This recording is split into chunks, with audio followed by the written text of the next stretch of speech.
Jai Hind students, welcome to my YouTube channel. Students, you need to train your mind to see the good in every situation, in every circumstances. Actually, every situation might appear to be negative in the beginning, but once you change your perception of looking at them, things will definitely appear to be the other side of the coin. So students, always have that positive approach towards your life. With that positive note, students, let's begin today's session. Today in this particular session, we'll be discussing about Fresnel distance. We'll be doing some numericals based on Fresnel distance, and then we will concentrate on the main points of difference between interference and diffraction, right? So let's begin with Fresnel distance. Students, Fresnel distance is defined as the distance of the screen from the slit so that the spreading of light due to the diffraction from the center of the screen is just equal to the size of the slit. So that distance of the screen from the slit is known as Fresnel distance, right? The diffraction pattern, students, of a slit, it consists of a secondary maxima and minima on the two sides of the central maxima. This we are aware, isn't it? Therefore, students, we can say that on diffraction from a slit, light spreads on the screen in the form of central maximum, right? And the angular position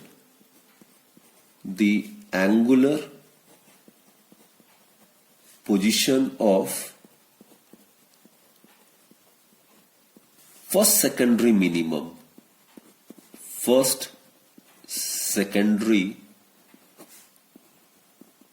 minimum. I'm talking about this one, students. This is the angular position of the first secondary minimum. This is theta 1. And this is the distance between the plane of the slit and the screen, which is considered to be capital D, right? So, the angular position of the first secondary minimum, as we are aware, is called the half angular width. It is known as half angular width of central maximum.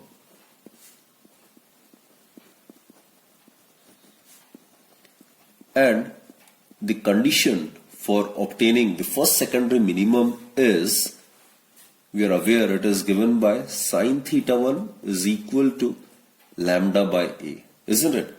Now in practice, students, theta is very, very small. Now since theta 1 is very, very small,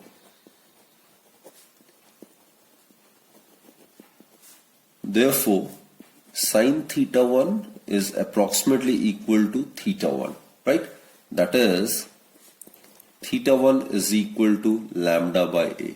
So this is the angular position of the first secondary minimum, which is called as the half angular width of the central maximum, right?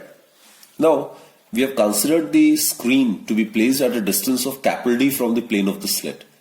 Then, the linear spread of the central maximum, this is suppose y1, which is the distance of the first secondary minima from the center of the screen, right? So, the linear spread of the central maximum is given by y1. That is, the linear spread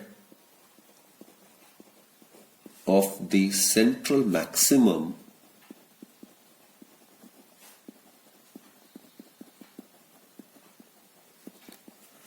is given by y1 is equal to, now angle is length of the arc divided by radius, so theta 1 is equal to y1 by capital D. Therefore, y1 is equal to d multiplied by theta 1. That is, the linear spread of central maximum is given by y1 is equal to lambda capital D divided by small a. Small a is the width of the slit. It is in fact, as I've told you, the distance of the first secondary minimum from the center of the screen, right? Now it follows that as the screen is moved away as the screen is moved away, right, from the slit. So capital D increases. The linear size of the central maximum, that is the spread of the light on the screen, also goes on increasing. Again, I repeat, students, Y1 is directly proportional to capital D. So as the screen is moved away from the slit, that is, as the value of capital D is increased, the value of Y1 also increases. That is, the linear spread of the central maximum, it also increases. Now concentrate on the definition of Fresnel distance.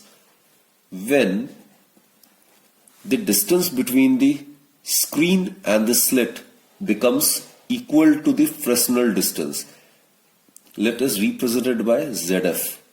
Fresnel distance is represented by ZF, right? F is Fresnel, Z represents distance. So when the distance of the screen from the slit becomes equal to the Fresnel distance, then the spreading of light due to diffraction from the center of the screen, Y1 becomes just equal to the width of the slit or the size of the slit. That is, Y1 is equal to A. Y1, as I've told you, students, it is the linear spread of the central maximum. So now let's again concentrate on the definition of Fresnel distance.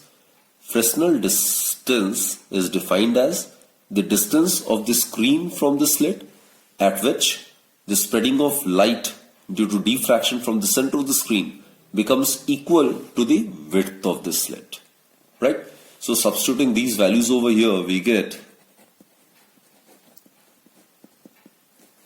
in place of Y1, write A is equal to lambda. In place of D, write ZF divided by A. So the Fresnel distance is given by ZF is equal to A square divided by lambda.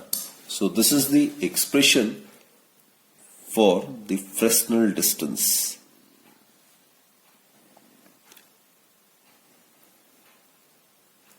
So students, it clearly follows that if the screen is placed at a distance beyond the Fresnel distance, then the spreading of light due to diffraction will be quite large as compared to the size of the slit, right? Also students, if the distance capital D between the slit and the screen is less than that of the Fresnel distance, then what happens? The diffraction effects may be regarded as absent. So therefore, ray optics actually may be regarded as the limiting case of wave optics. Now let us discuss some numericals based on Fresnel distance.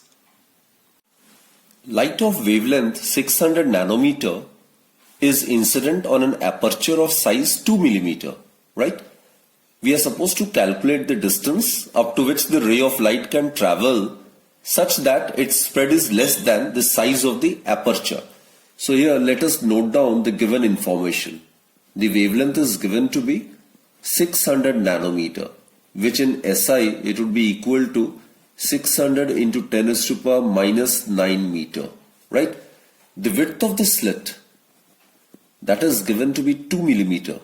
It is the aperture of size 2 millimeter, which in SI it would be 2 into 10 raised to power minus 3 meter. Now students, we are supposed to calculate the distance up to which the ray of light can travel such that its spread is less than the size of the aperture. It is actually the distance of the screen from the slit at which the spread of the light due to diffraction from the center of the screen becomes just equal to the aperture, to the width of the slit, right? So it's a question based on Fresnel distance. So the required distance would be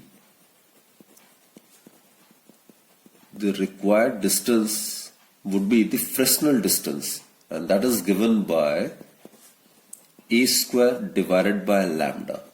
A is the width of the slit, right? It's given to be 2 into 10 raised to a minus 3 whole square divided by lambda, that is 600 into 10 raised to power minus 9. So that will give us 4 into 10 raised to a minus 6 divided by 6 into 10 raised to power minus 7. So that will give us 2 by 3 multiplied by 10 or 20 by 3 That is 6.67 meter. So that's the answer, right? Okay. Let's proceed to another question. Calculate the distance which a beam of light of wavelength 500 nanometer can travel without significant broadening if the diffracting aperture is 3 millimeter wide. So here again, wavelength is given, it's given to be 500 nanometer. 1 nanometer is 10 to minus 9 meters. So it would be 500 into 10 to minus 9 meter. And the diffracting aperture, it's given to be 3 millimeter. That is 3 into 10 to the minus 3 meter. Again, we are supposed to calculate the distance which a beam of light of this much given wavelength can travel without significant broadening. So, again we are supposed to find out the Fresnel distance. As I've stated, students, ray optics may be regarded as a limiting case of wave optics, right? So here the required distance would be the Fresnel distance, which is given by E square divided by lambda. That is, the Fresnel distance is E square, that is 3 into 10 to minus 3 whole square divided by wavelength 500 into 10 to the minus 9. So let's solve it. So 9 into 10 to minus 6 divided by 5 into 10 to the minus 7. So that will give us 9 by 5 multiplied by 10. That is, the Fresnel distance is equal to 90 by 5, which implies that the required distance is 18 meter, right? So this is the distance which a beam of light of the given wavelength can travel without significant broadening. Clear, students? Now let us bring out some main points of difference between interference of light and diffraction of light. Now students, interference, as we are aware, it is the phenomena of non-uniform distribution of energy due to the superposition of light waves emitted from two coherent sources, isn't it? While diffraction, you are aware, it's actually the bending of light waves around the sharp corners or the edges of a slit or an obstacle. And this bending takes place only when the width of the slit or the size of the obstacle is comparable to the wavelength of the wave, isn't it? Actually, students, interference, it is the result of interaction of the light coming from two different wavefronts originating from the two coherent sources. While on the other hand, in the case of diffraction, the diffraction pattern is the result of interaction of light coming from the different parts of the same wavefront, right? Here, in order to understand or in order to obtain interference pattern, we make use of two slit arrangement. And in order to obtain diffraction, we make use of single slit arrangement, isn't it? Now let us discuss the intensity distribution curve for interference of light and then for diffraction of light. In the case of interference of light, students, we are aware the intensity of the central maxima and the intensity of all the bright bands all are equal. And also, students, we are aware that all the bright bands are of equal width, same as that of the width of all the dark bands. The width of the central maxima is also equal to the width of the bright band or is equal to the width of the dark band. And students, in the case of interference pattern, we make use of coherent sources. So at the points of destructive interference, complete darkness is observed. This is the first dark band on either side of the screen. This is the second dark band on either side of the screen. The intensity at these points of destructive interference is 0. While the intensity at this point where the intensity is maximum, it must be the position of first bright band.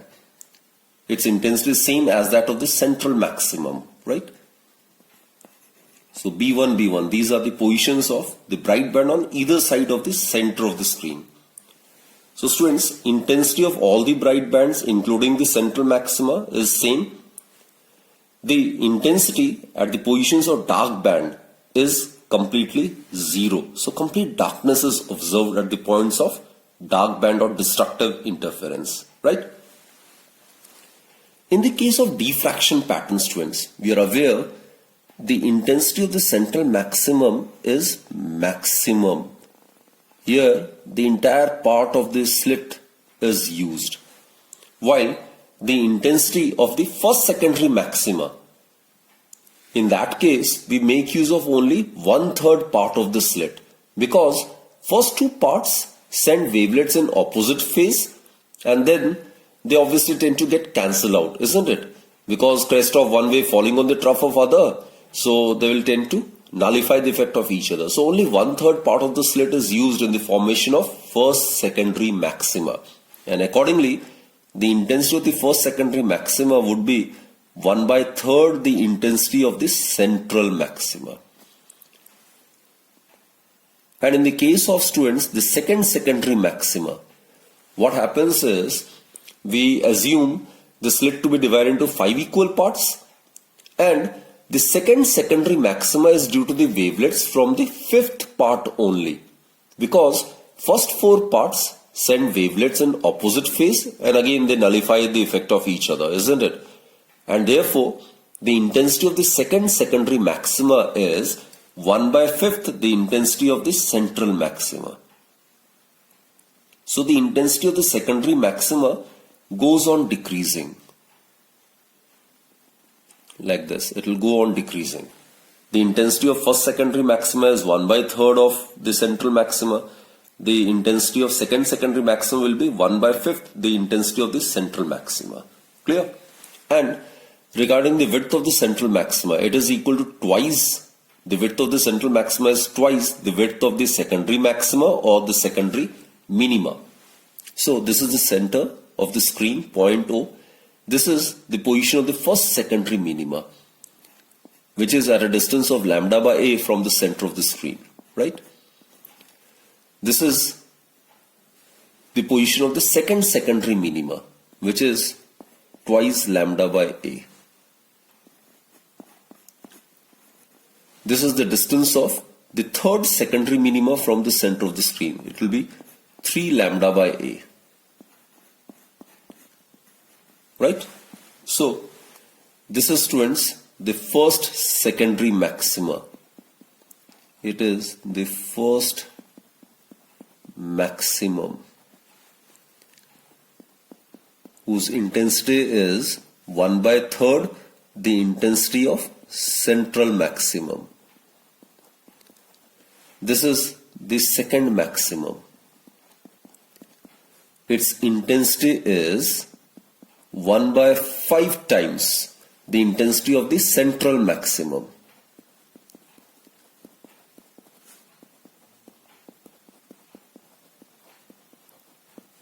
Clear, students? Students, in interference, the fringes of minimum intensity, as we have discussed, are perfectly dark, provided light waves are of same amplitude, and that is possible when we are making use of coherent sources. Whereas in diffraction, students, the fringes of minimum intensity are not perfectly dark. And also, in the case of interference, we are aware all the bright fringes are of same intensity, while in the diffraction, the bright fringes are of varying intensity. Its intensity will be 1/3, then the intensity of the second maximum will be 1/5, so it will keep on decreasing, isn't it? So as a result, in the interference pattern, there is a good contrast between the bright and the dark fringes.